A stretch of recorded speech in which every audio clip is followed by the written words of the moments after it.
কোনো গ্রামগঞ্জেও খুঁজলে পাওয়া যাবে না। আমার কথায় কিন্তু সুর হবে না, এই জন্য মনোযোগ দিতে হবে, তাইলে বুঝে আসবে। একটু পিছের থেকে নিয়ে যেতে চাইতেছি, চিন্তা করা উচিত আমাদের। যদি ইতিহাসের পাতায় দেখি তো ইতিহাসের পাতায় পাওয়া যায় একটা দিন ছিল, একটা অবস্থা ছিল, একজনের জন্য ফেরেশতা আকাশ থেকে চলে আসতো। কয়জনের জন্য? মনে হয় বিশ্বাস করতে চান না, ঠিক না? যে এত বড় ফেরেশতা একজনের জন্য শুধু। তাহলে ওলামা আমার সাথে একমত হবে, জানি না আপনারা হবেন কিনা। একজনের জন্য ফেরেশতা চলে আসতো। কিতাবে পাওয়া যায় সাহাবায় এক সাহাবীকে ডাকাতে ধরলেন, ছলে হোক কলে হোক কৌশলে হোক ওনাকে ডাকাতে ধরলেন। বললেন তোমার মাল নিব। বললেন নিয়ে যাও। বলল শুধু মাল নিব না, সাথে সাথে তোমার জানটাও নিব। কিন্তু তখন সাহাবী রসুল বলতেছিলেন যে ঠিক আছে, যখন জানও নিবে মালও নিবে, সর্বশেষ আমাকে জীবনের শেষ আমলটা 2 রাকাত নামাজ পড়তে দাও। আপনারা অনেকবার হয়তো শুনছেন, আবারও আমি পিছের থেকে একটু বুঝানোর জন্য নিয়ে যেতেছি। 2 রাকাত নামাজ পড়তে দাও। তো ডাকাত বলল যে পড়ো, কিন্তু শুনো এই লাশগুলা দেখতেছো, এরাও তোমার মতো 2 রাকাত পড়ছিল, কিন্তু কোনো কাজে দেয় না। কিন্তু যখন 2 রাকাত পড়ার পরে বয়ে বয়ে যখন ডান দিকে সালাম ফিরাইতেছিলেন, তো ফিরাইতে দেরি ডান দিকে সুদর্শন যুবককে দাঁড়ায় থাকতে দেখতে দেরি করেন না। শুধু সুদর্শন যুবক না, যার চেহারার থেকে চাঁদের আলোর চেয়েও বেশি নূর ছিটকায় পড়তেছিল। জলদি জলদি বাম দিকে সালাম ফিরাইলেন, আর ডান দিকে মুখ করে জিজ্ঞাসা করলেন তুমি কে? তো ওই ফেরেশতা বলতেছিল আশ্চর্যের বিষয় তো, তুমি নিজেই তো আমাকে ডাইকা আনলা, আবার তুমি জিজ্ঞাসা করতেছো আমি কে? তো বলছে তুমি যখন চিৎকার দিতেছিলে ইয়া মুগিস আগিসনি, প্রথম চিৎকার যখন তুমি দিলে তখন আমি 4র্থ আকাশে ছিলাম। সমস্ত আকাশ ভূমিকম্পের মতো হেলতেছিল। ফেরেশতা সব দাঁড়ায় গেছে আর বলতেছিল আল্লাহ, কোনো বিপদগামীর আর্তনাদ হবে, হুকুম দিলে আমরা সবাই ঝাঁপায় পড়তে পারি, কিন্তু সিলেকশনে আমি আসছিলাম। সিলেকশন বোঝেন তো? আল্লাহ আমাকে নির্বাচন করছে। দ্বিতীয়বার তুমি যখন চিৎকার দিছো ইয়া মুগিস আগিসনি, আমি 4 আকাশ অতিক্রম করে ফেলছি। তৃতীয় চিৎকারে আমি তোমার পায়ের কাছে মাথার কাছে চলে আসছি, তোমার দুশ্মনকে জাহান্নামে পৌঁছে দিছি। দেখো আগুন জ্বলতেছে। তাকায় দেখে সত্যই। সাহাবী রসুল সাল্লাল্লাহু আলাইহি ওয়াসাল্লাম জিজ্ঞাসা করলেন এটা আমার বৈশিষ্ট্য? বলল না। তোমার মতো নামাজ কিয়ামতের সকাল পর্যন্ত যে উপহার দিবে, আমি তার জন্য কিয়ামতের সকাল পর্যন্ত জীবিত থাকব। আর এটা কোনো আনাস ইবনে মালিক রাদিয়াল্লাহু তাআলা আনহুর হাতের দস্তরখানে আল্লাহর রসুলের হাতের ছোঁয়া লাগছে। উনি জীবন ভর এটাকে আগুন দিয়ে পরিষ্কার করতেন। মাঝে মাঝে বন্ধুদেরকে অবাক করে দিতেন, আগুনের থেকে বাহির করতেন, নাড়া দিতেন, ময়লা ছাই হয়ে উড়ে যেত, দস্তরখান ফকফকে নতুন হয়ে যেত। বন্ধুরা জিজ্ঞাসা করতেন আনাস এই জাদু কোত্থেকে শিখলে? তো আনাস রাদিয়াল্লাহু তাআলা আনহু বলতেন জাদু না, দুজাহানের বাদশাহ মুহাম্মদুর রাসূলুল্লাহর হাতের ছোঁয়া। যার হাতের ছোঁয়া লাগলে দুনিয়ায় আগুন একটা সুতা পড়াইতে পারে না। আর যেই মাটিতে ওনার অস্তিত্ব দাঁড়ায় ছিল, অস্তিত্ব সশরীরে যেই মাটিতে দাঁড়ায় ছিল মেরাজের রাত্রে, যিনি সশরীরে ওইখানে দাঁড়ায় ছিলেন, ইমামতি করছেন। ইমামতি আল্লাহকে তো যদি জিজ্ঞাসা করি ওই জমিনে বোম ফাটে কি করে? চলেন, সামিয়ানা নাই, ডাইরেক্ট আকাশ দেখা যাইতেছে। আল্লাহকেই প্রশ্ন করি, এইখানে তো সুতা, আগুন সুতা পোড়াইতে পারে না শুধু হাতের ছোঁয়া লাগা কারণে।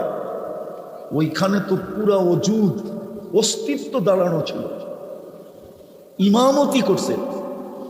চলেন আরো মজার বিষয়, ১০০ লক্ষ নবীদের সশরীরে ওই নামাজে শিরকত ছিল। ১০০ লক্ষ নবীদের ইমামতি করছেন। ১০০ লক্ষ নবী ওই মুহূর্তে উপস্থিত ছিলেন সশরীরে, রুহে না। হুজুররা কি বলে, রুহে? সশরীরে উপস্থিত ছিলেন। ওইখান থেকে আরো সে গেছে। কিতাবে লেখে এটা আকাশের দিকে উঠার রানওয়ে হইল দুনিয়ার যেই প্রান্তের থেকেই আসবেন, রানওয়ে হইল বাইতুল মুকাদ্দাস পর্যন্ত। এটা হইল রানওয়ে। ওইখান থেকে টেক আপ করে আকাশে যাওয়ার টেক আপ রোড হলো বাইতুল মুকাদ্দাস থেকে। ওইখান থেকে গেলেন বাইতুল মুকাদ্দাস থেকে আরো সে। ওইখানে বোম ফাটে কি করে? কি করে বোম ফাটে? গাড়ির পার্স হলো সোনা, ব্রুনাইয়ের বাদশা। মুসলমানের চেয়ে বড় টাকা তো আল্লাহ কাউকে দেন নাই। এইখানে হবে এই এলাকা প্রবাসী এলাকা হিসাবে, কুয়েতের টাকার চেয়ে বড় টাকা তো দুনিয়ার কারো নাই। 1 টাকা বাঙাইলে তো আমেরিকান $5 পাওয়া যায়, $5। আমি দুনিয়া ঘুরে বলতেছি, এটা মনে করেন না আমি ঢাকার থেকে গাড়িতে উঠে আপনাদের এখানে চলে আসছি। এই অঞ্চল তো আমার জন্য নতুন, একবারে প্রথম। কুয়েতের টাকার চেয়ে বড় কোনো টাকা দুনিয়াতে নেই, বাহরাইনের টাকার চেয়ে বড় কোনো টাকা দুনিয়াতে নেই, ওমানের টাকার চেয়ে বড় কোনো টাকা দুনিয়াতে নেই। $3.5 পাওয়া যায় ওমানি 1 দিনার দিয়া, $3.5। ব্রুনাইয়ের টাকা 1 টাকা দিলে 1 গাট্টি আমেরিকান ডলার পাওয়া যায়। বিশ্বাস হয় না? সবচেয়ে বড় টাকা তো মুসলমানকে দিলেন, সবচেয়ে বেশি সম্পদ তো মুসলমানকে দিলেন। মুসলমানের চেয়ে উচ্চ বিলাসী বাড়িতে তো দুনিয়ার কেউ থাকে না। সৌদি বাদশাদের বাড়ির সামনে হোয়াইট হাউস কিচ্ছু না, শুধু নামেই হোয়াইট হাউস।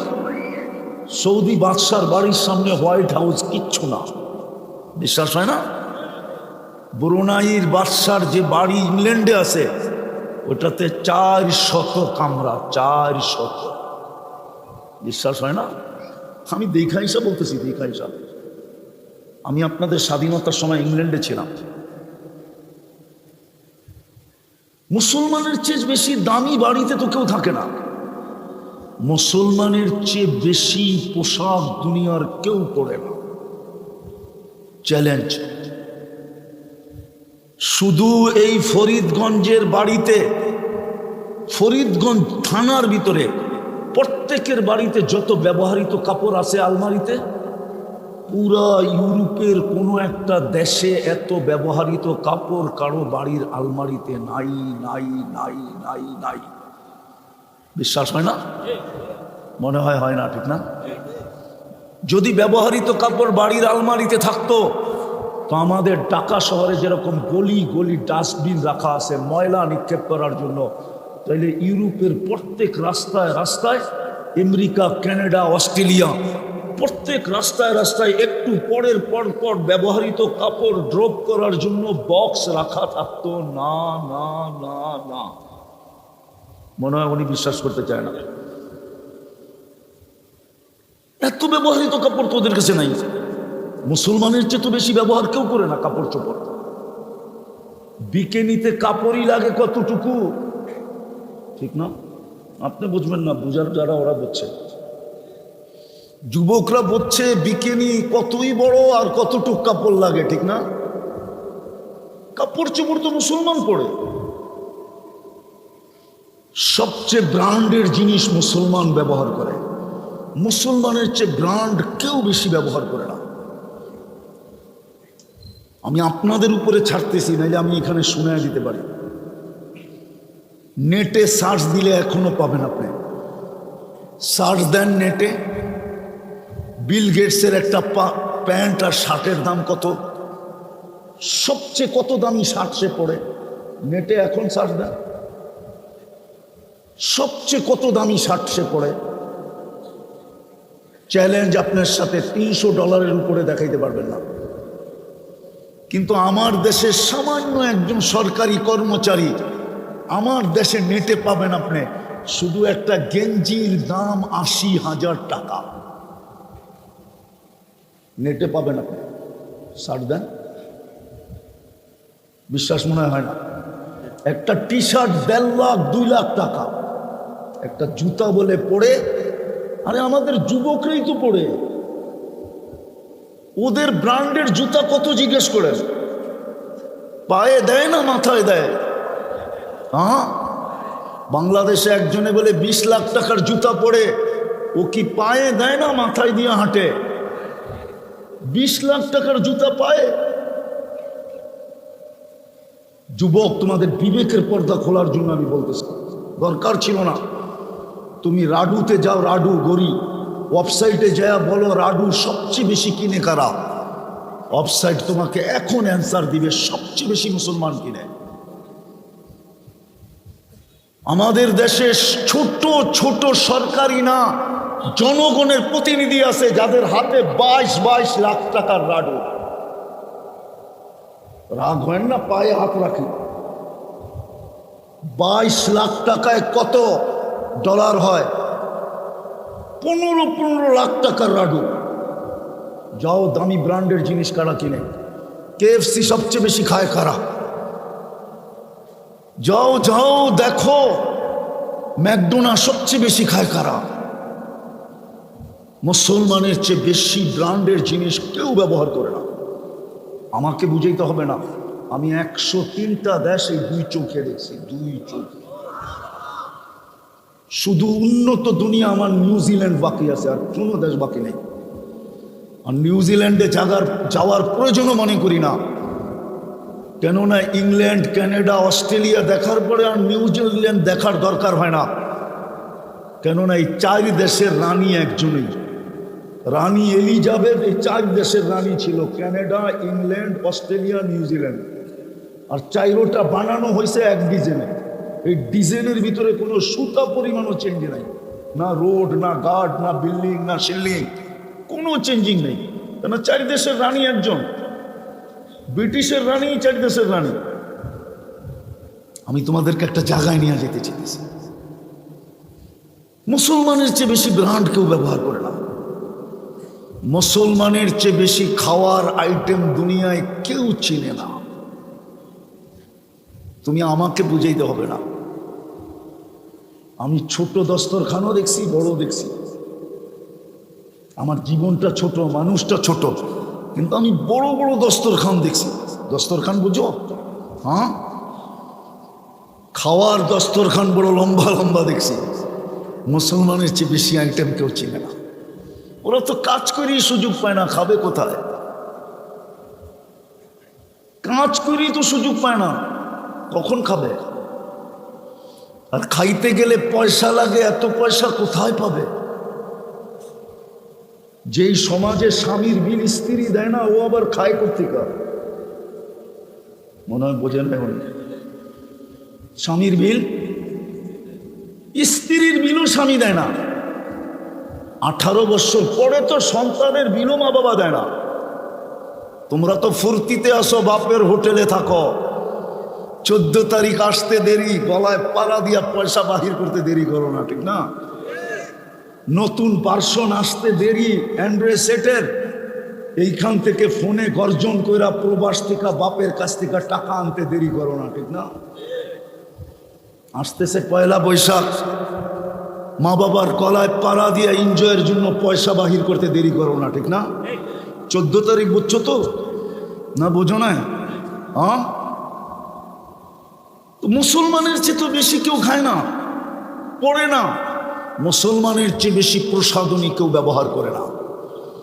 70% সম্পদ দুনিয়ার মুসলমানের কাছে।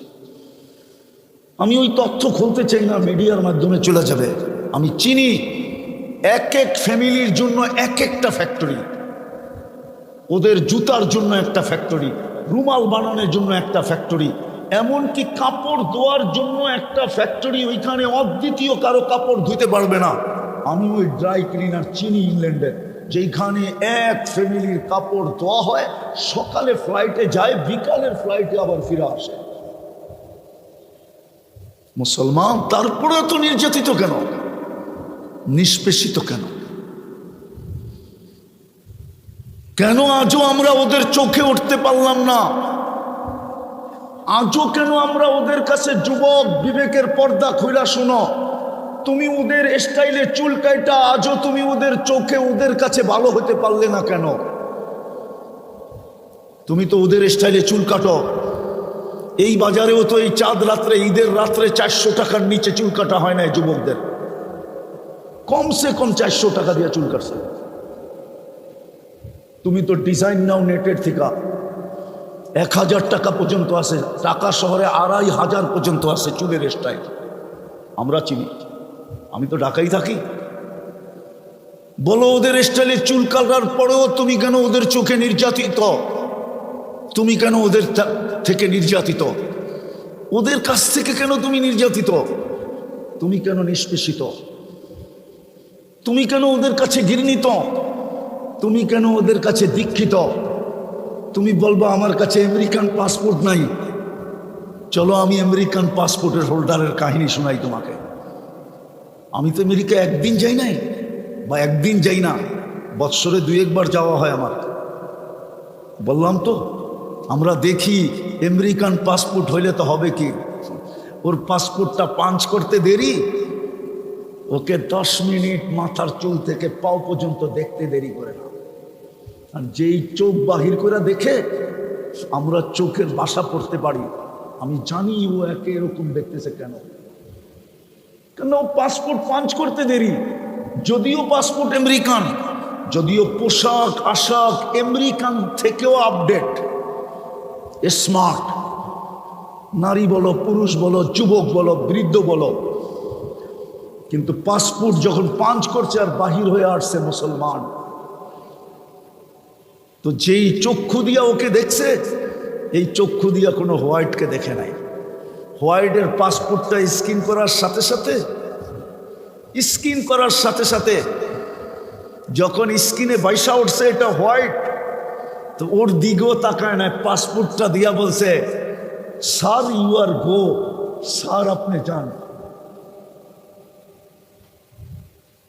আমি নাম বলবো না, বাংলাদেশের অনেকের নাম আমি বলতে পারি যাদের সাথে আমার একই ফ্লাইটে সফর হয়েছে।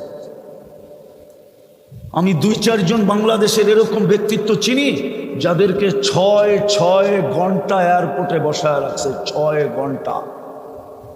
নাম বলবো না, মরণের আগ পর্যন্ত বলবো না, কিন্তু আমি চিনি ওকে 6 ঘন্টা বসায় রাখছে। কিন্তু ওর সাফারি, ওর টাই, ওর সাজ, ওর গোজ, ওর সাথে যারা ছিল মেয়েরা, ওরা তো আমেরিকানদেরকে ফেল করে দিছে। আধুনিকতার ছাপ এতটুকু লাগাইছে, তারপরও তো 6 ঘন্টা বসায় রাখছে কেন? আমি আসল কথায় চলে আসছি, আর লম্বা করতে চাইতেছি না। একটা কথা মনে রাখি, বড় ধ্যান দিয়া শুনি, ধ্যান দিয়া, যাকে আল্লাহ নিজের ইচ্ছায় মুসলমানের ঘরে জন্ম দিছে, নিজের ইচ্ছায়, আমরা সিলেক্টেড, আমরা ইলেকশনে আসি নাই, সিলেকশনে আসি। আর আমাদের সিলেকশন কোনো নির্বাচন কমিশনের পক্ষ থেকে না, কোনো জাতি বা মানুষের পক্ষ থেকে না, স্বয়ং মুসলমানের ঘরে আল্লাহ আমাদেরকে সিলেকশন করছেন। কে কে? আরে জোরে বলেন, আল্লাহ আমাদেরকে সিলেকশন করছেন মুসলমানের ঘরে। দ্বিতীয়, আমরা মুসলমানের ঘরে পা রাখতে দেরি, আমাদের কানে আজান আর একামতের ধ্বনি দিতে দেরি হয় নাই। তৃতীয়, যাদেরকে আল্লাহ কুদরতি হাতে বাছাই করা। কোরআন বলে হুয়াজতাবাকুম, কুদরতি হাতে বাছাই করা। প্রথম স্টার লাগাইছেন কুদরতি হাতে বাছাই করা যাদেরকে, এটা প্রথম স্টার। তারপরেও 3টা স্টার আমাদের উপরে লাগাইছেন। প্রথম স্টার মেজর জেনারেলের এখানে 4টা স্টার থাকে। প্রথম স্টার পাইলেই বোঝা যায় ধারাবাহিকভাবে চতুর্থটাও পাইতে পারে যদি বয়স থাকে, আর যদি যোগ্যতা সঙ্গ দেয় তাইলে বাকি আরো 3টা লাগতে পারে। প্রথম স্টার আল্লাহ আমাদের কাঁধে লাগাইছেন হুয়াজতাবাকুম, আমি তোমাদেরকে বাছাই করে উম্মতে মুহাম্মদী বানাইছি। কি কি উম্মতে মুহাম্মদী তো বানান নয়, আমাদের ভাগ্য খুলে দিছিল। হায় হায় হায় হায় হায় হায়, আমার যুবক তো এটা শিখে না যে উম্মতে মুহাম্মদীর ভাগ্য কত বড়। ওলামা একমত হবে কিনা জানি না ফরিদগঞ্জের, কিন্তু বইলা দেখি আকাশের যেরকম কুল কিনারা নাই, আমাদের উম্মতি মুহাম্মদী হওয়ার কারণে আমাদের কপালেরও কোনো কুল কিনারা নাই। আমাদের কপালের যদি কুল কিনারা থাকতো তাইলে মুসা আলাইহিস সালাম যার কিতাবটা আল্লাহ নিজের কুদরতি হাতে লেখছেন, তৌরাত, কাতাবাত তাওরাত বিয়াদি, তাইলে ওই কিতাবটা পড়তে পড়তে একদিন কিতাবটাকে সরায়া দিয়া বলতেন না, কিতাব বলে ফাতারাদাত তাওরাত, সরায়া দিয়েছেন তৌরাত কিতাবকে, সরায়া দিয়া বলছে ওয়াজআলনি মিন উম্মতি মুহাম্মদ, কিতাব লাগবে না, উম্মত বানায় দেন। কুরআনও তো বলে মাসালুহুম ফিত তাওরাত, উম্মতে মুহাম্মাদি তৌরাত কিতাবটা আমি বইরা দিছিলাম তোমাদের কাহিনী দিয়া, তোমাদের কাহিনী দিয়া, তোমাদের ভাগ্য লেখা বইরা দিছিলাম। তৌরাত তোমাদের ভাগ্য লেখা দিয়া ভরা ছিল যে তোমাদের কপালটা কত বড়। ওই উম্মত আমাদেরকে বানাইলেন। মনে রেখেন কিন্তু আমার কথা, নাইলে বুঝে আসবে না, আমি মিলাইতে পারবো না। যাদেরকে আল্লাহ উম্মতে মুহাম্মদী হিসাবে জন্ম দিছে, না না না, প্রথম তো যাদেরকে আল্লাহ মুসলমানের ঘরে জন্ম দিছেন, দুনিয়াতে আসতে দেরি, কানে আজান আর একামতের ধ্বনি দিতে দেরি করেন নাই। তৃতীয় যাদেরকে আল্লাহ উম্মতে মুহাম্মদী বানায়া, বাছাই করার মাধ্যমে বানায়া, আকাশ যেরকম সীমাহীন এরকম সীমাহীন কপাল খোলা দিছে। মনে হয় আপনাদেরকে আমি বুঝাইতে পারলাম না। আমি হুজুরদেরকে দিয়ে প্রমাণ দিতেছি। বলেন এক রাত্র কয় রাত্র? লাইলাতুল কদর এক রাত্র কয় রাত্র? হ্যাঁ, 1000 মাসে কয় বৎসর? 83 বৎসর 4 মাস। এখন আমি কপাল সীমাহীন দেখাইতেছি। ওই 83 বৎসরের ভিতরে তো আবার 83টা রমজান আছে। ওই 83টা রমজানও তো প্রত্যেক রাত্র 83 বৎসর করে আছে, ঠিক না? ওইটার ভিতরেও তো আবার 83টা আছে, ঠিক না? ওইটার ভিতরেও তো প্রত্যেক রাত্র 83 বৎসর করে আছে, ঠিক না? যদি কায়দায় তাসালসুলের দিকে যাই তো এটা শেষ হবে কোথায়? বলো কোলামা, শেষ হবে কোথায়? হবে? হ্যাঁ, তাহলে আমার কথা ঠিক আছে তো? আপনার কপালের কোনো সীমানা নাই। এই 3টা যাদের উপরে করলেন আল্লাহ, ভালো মতে শুনি, ভালো মতে। আজকে দুরবস্থা এই জন্যই, মুসলমানের ঘরে জন্ম আর রং অন্যের রঙে রঙিন। আমি একটু প্রমাণ দিয়া যাই আপনাদেরকে, যুবক, তোমাদের পায়ে হাত দিয়া বলি, তুমি যতই ওদের রঙে রঙিন হও, কোনোদিন ওরা তোমাকে আপন ভাববে না। কেন ভাববে না জানো? কেন ভাববে না জানো? যতই ওদের রঙে রঙিন হোক, চ্যালেঞ্জ আমার কাছে, কোনো মুসলমান যদি নাস্তিকও হইল তারপরও ওরা ওকে নিজের ভাববে না, না না না না। কেন? ও জানে আর কানে আজান আর একামত দিছে, আর আজান আর একামত দেওয়ার পরে এর ভিতরে একটা আগুন লুকায় গেছে, যেটাকে দুনিয়ার কোনো শক্তি নিবাইতে পারবে না না না না না। আমি উদাহরণ দিলে বোঝা যাবে। কাঠের লাকড়ির কয়লা মাঝে মাঝে দেখা যায় উপর দিয়া বিলকুল ঠান্ডা, কোথাও আগুনের ছোঁয়াও নাই, গরমও নাই, কিন্তু যখন এটা ভাঙ্গা হয় তো দেখা যায় পেটের ভিতরে একটু আগুন এখনো দগদগ করে। আজান আর একামত হলো তোমার ওই আগুন, সারাটা নিভা গেল, ওটার ভিতরে ওটা দগদগ করবে করবে করবে করবে করবে। ওটাকে দুনিয়ার কোনো শক্তি নিভাইতে পারবে না। এটা ওরা ভালো মতে জানে যে এটা নিবে না। আর কোরআনও বলে, কোরআন আল্লাহ বন্ধুকে বলতেছে লান তারদা আনকা, লান তারদা আনকা আনকাল ইহুদ ওয়ান নাসারা। তারপরে কি? হাত্তা তাত্তাবিআ মিল্লাতাহুম।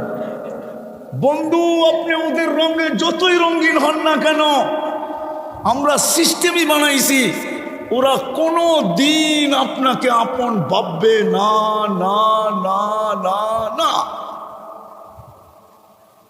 লান তারদা আনকা, কোরআন বলতেছে। কোরআন আরেকটা কথা বলে যেতেছি, যুবক, আমার সমাজের কিছু লোক আছে, ওরা ভাবে ওদের কাঁধে কাঁধ লাগায়া কাজ করলেই মনে হয় ওরা আমাকে আপন মনে করবে। না না না না, আমার কাছে প্রমাণ আছে। সাদ্দামকে ধরায়া দিছিল কে? আরে কে কে কে? সাদ্দামের বডিগার্ড ছিল, কিন্তু সে কি করছে? গাদ্দারি, ঠিক না? সে গেছে কোথায় এখন? সে কোথায় বলেন? সে কোথায়? তাকে মারছে তো মারছে কারা? আমেরিকান সোলজারই তো তাকে মারছে। চলেন আরেকটা জ্যান্ত বাংলাদেশের দেখাই। হ্যাঁ, দেখাবো। নওয়াব সিরাজউল্লাহর সাথে গাদ্দারি করছে কে? বলেন না কে? আরে জোরে বলেন। মির্জাফরকে মারছে কে? সে গাদ্দারি করলো কার জন্য?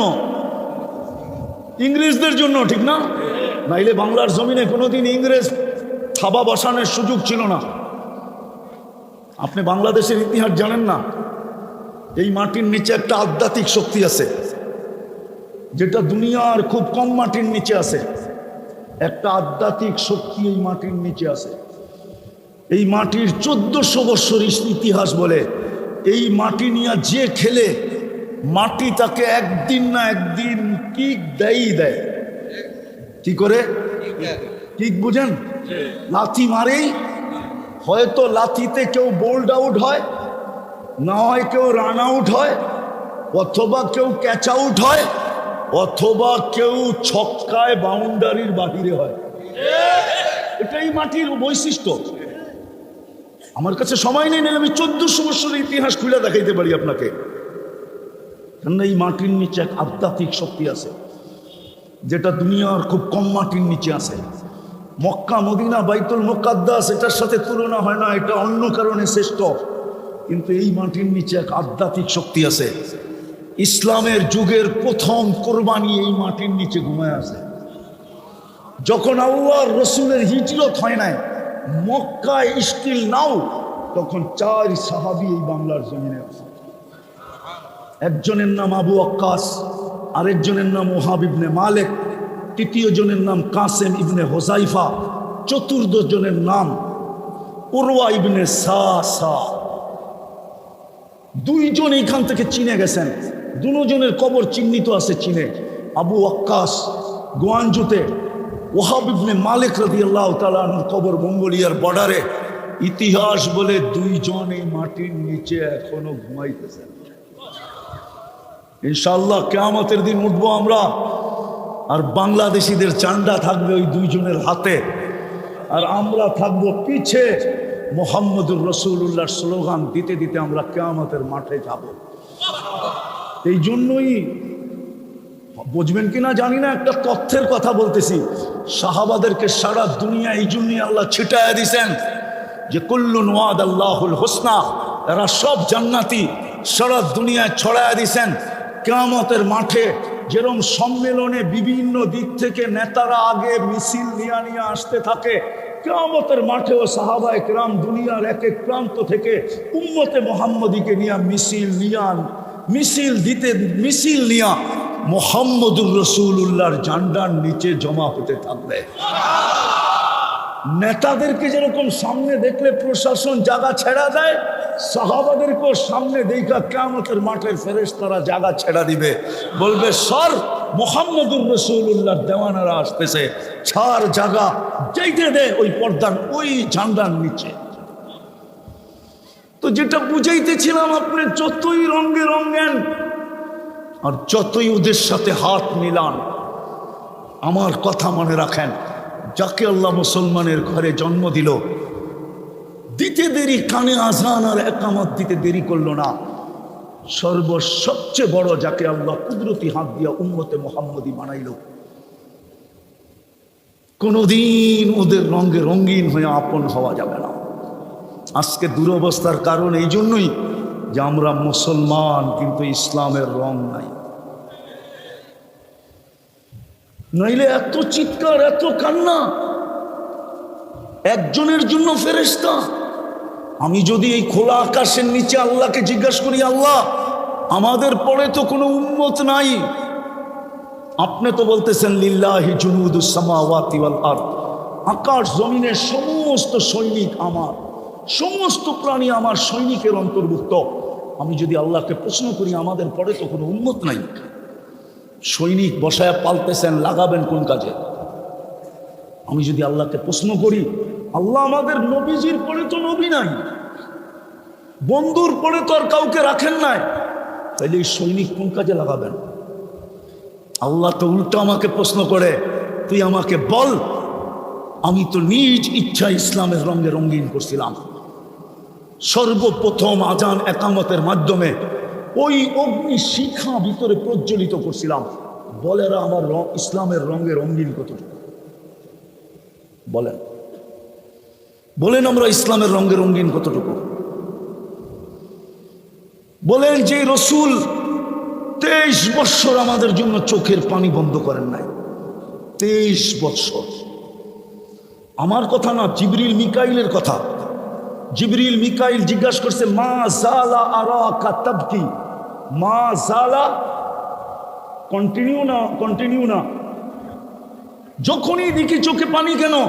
বলছে উম্মতের জন্য চোখের পানি ঠান্ডা, শুকায় না। যে 23 বৎসর আমাদের জন্য চোখের পানি ঝরাইলেন। দুনিয়ার থেকে যখন বিদায় নিতেছিলেন, সবচেয়ে খুশির বিষয় ছিল, নিজেও বলতেছিলেন আল্লাহুম্মা ইলা রফিকিল আলা, জিবরিলও তালি বাজাইতেছিল আনতা ইলা রফিকিল আলা, নিজেও বলতেছিলেন বন্ধুর কাছে এখন চলে যাব, জিবরিলও হাততালি দিয়া বলতেছিলেন এখনই বন্ধুর কাছে চলে যাবেন। উর্দু জগতে খুশির বন্যা বসতেছে, হাবিব ইয়াসিলুল হাবিব, বন্ধু আজকে চিরদিনের জন্য বন্ধুর কাছে চলে আসবে। কিন্তু দুই চোখ দিয়া তো পানি গড়ায় চল পড়তেছিল। জিবরিল আলাইহিস সালাম জিজ্ঞাসা করছে, কাঁদেন কেন?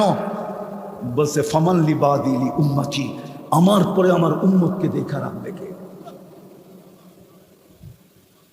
অথচ 9 ঘরে তো ক্ষুধা চলতেছিল, হাসান হোসাইন তো পিপাস ক্ষুধায় কাতরাইতে ছিল। বেশি বড় তো ছিল না হাসান হোসাইন।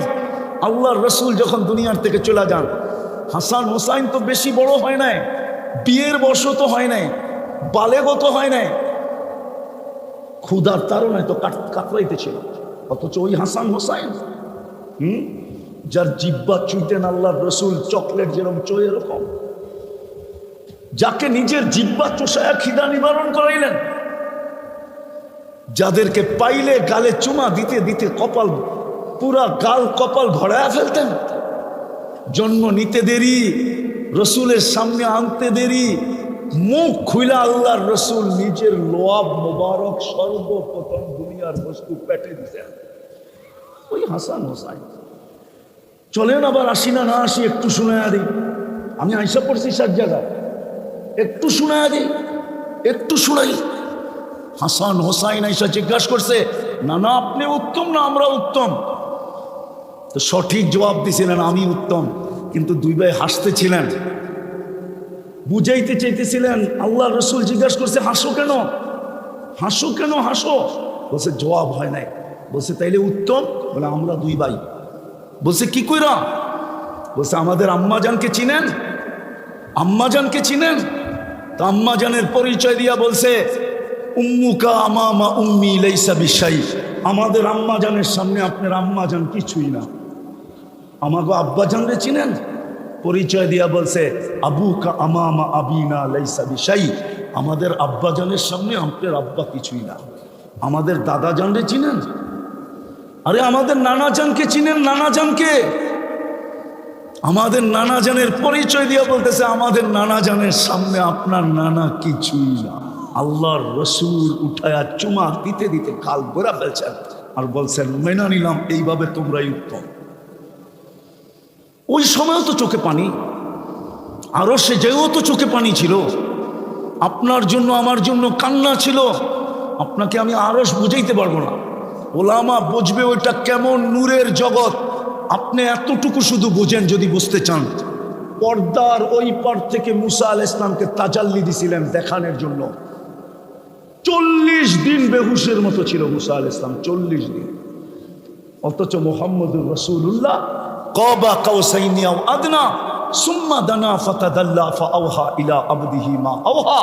আরশের উপরে আল্লাহর পাশে বসা, পাশে। ওই নূরের জগতে হারায় যাওয়ার কথা ছিল, কিন্তু আপনাকে তো বলেন নাই। ওলামা বলুক সালাম তো আল্লাহ বন্ধুকে দিছিলেন, কিন্তু বন্ধু তো চিৎকার দিয়া উঠছেন আমাকে সালাম, গাট্টি পুরা আমাকে দিয়া দিলেন উম্মত। তো বলছে উম্মতের জন্য কি চান? তো চিৎকার দিয়া বইলা উঠছে আলা ইবাদিল্লাহিস সালিহিন, আমি যতটুকু আমাকে দিলেন অতটুকু আমি উম্মতের জন্য দিলাম। বলেন আর আগে যাইতেছি না, হুজুর চলে আসছে। ওই রসুলের আদর্শে আজকে আমরা কতটুকু আদর্শবান? বলেন কতটুকু আদর্শবান? বল যুবক, কিয়ামতের মাঠে তোর জন্য যিনি চিৎকার দিবে, যে চিৎকার দিবে তোমার জন্য আমার জন্য, 1.25 লক্ষ নবী তো নাফসি নাফসি বলবে না, মার কথা বলবে না, বাবার কথা বলবে না, সন্তানের কথা বলবে না, স্ত্রীর কথা বলবে, ভাই বেরাতর তো বহু দূরের কথা। 1.25 লক্ষ নবী তো নাফসি নাফসি বলবে, আদম থেকে ঈসা আলাইহিস সালাম পর্যন্ত। কিন্তু যুবক, তোমার আমার রসুল, আমি তো আমার সমাজে দেখি ইউনিয়ন পরিষদের চেয়ার পাওয়ার জন্য কেমন কামরা কামড়ি, মরতেও রাজি, মারতেও রাজি, সন্তানকে বিধবা করতেও রাজি, আর স্ত্রীকে বিধবা করতেও রাজি, সন্তানকে এতিম করতে রাজি, তাজা রক্ত মাটিতে ঢালতে রাজি, শুধু একটা ইউনিয়ন পরিষদের চেয়ারের জন্য। আমরা তো এই সমাজেই থাকি, ঠিক না? না আমরা অন্য সমাজে থাকি? আমরা আমার সমাজের চিত্র তো দেখি সামান্য একটা পদের জন্য কিনা করে। ওলামা বলুক কিয়ামতের দিন তো আমার নবী তোমার নবী মাকামে মাহমুদ পাবে। বলুক কোন ওলামা প্রমাণ করুক যে 1 মিনিটের জন্যই চেয়ারে বসা দেখবে। 1 মিনিটের জন্য তো বসবে না, বরং 3 জায়গায় ছুটতে থাকবে, হাউজে কাউসার, মিজান আর ফুলসেরাত। আল্লাহ তো বইলা কইও বসাইতে পারবে না, বরং সর্বশেষ যুক্তি দিবে, আপনি চেয়ারে বসলাম, চেয়ার যদি আমাকে উড়ায়া জান্নাতে নেওয়া যায় তো উম্মতকে আমি অঙ্গীকার দিয়ে আসছি, উম্মতের কান্ডারি আমি, নাইলে আপনি আমাকে হারিসুম বিল মুমিনিনা কেন বললেন, রউফুর রহিম কেন বললেন? আমি চেয়ারে বসলে যদি আমাকে জান্নাতে পৌঁছায় দিল, উম্মতকে দেখবে তো দেখবে কে? আমি তো দুনিয়ায় থাকতেই বলে আসছিলাম, যখন আপনি সাউফা ইউতিকা রাব্বুকা ফাতারদা বলছেন, আপনি আমাকে রাজি করে ছাড়বেন, আমি তো ওইখানে জিবরিলকে সাক্ষী রেখা আমি বলছিলাম লান আরদা, তাও হাত উঠায়া বলছি লান আরদা হাত্তা ইয়াকুনা ওয়াহিদ উম্মতি ফিন নার, আমার একজন উম্মত জাহান্নামে থাকা পর্যন্ত আপনার উপর রাজি হব না। না না, বলেন ওই রসুলের আদর্শ কতটুকু? বলেন আজকে আমাদের এই দুরবস্থা হবে না তো কার হবে? আমি তো এই কান্নাই কানতেছি, আমি আপনাদের বিরুদ্ধে না, সবকিছুর পক্ষে আমি, কিন্তু আমার কান্না হইল যে দুনিয়ার মুসলমান সৌদি আরবের মতো জায়গায় কালকে রাত্রে মদিনা মুনাব্বারা থেকে বেশি দূরে তো ডিজে পার্টি ছিল না, কালকে রাত্রে উলঙ্গ ডিজে পার্টি, গত গত রাত্রি তো ডিজে পার্টি ছিল, ঈদের রাত্রে কাতারে খোলা আকাশের নিচেই তো উলঙ্গ ডিজে ছিল। উঠান মিডিয়া আমি দেখাই,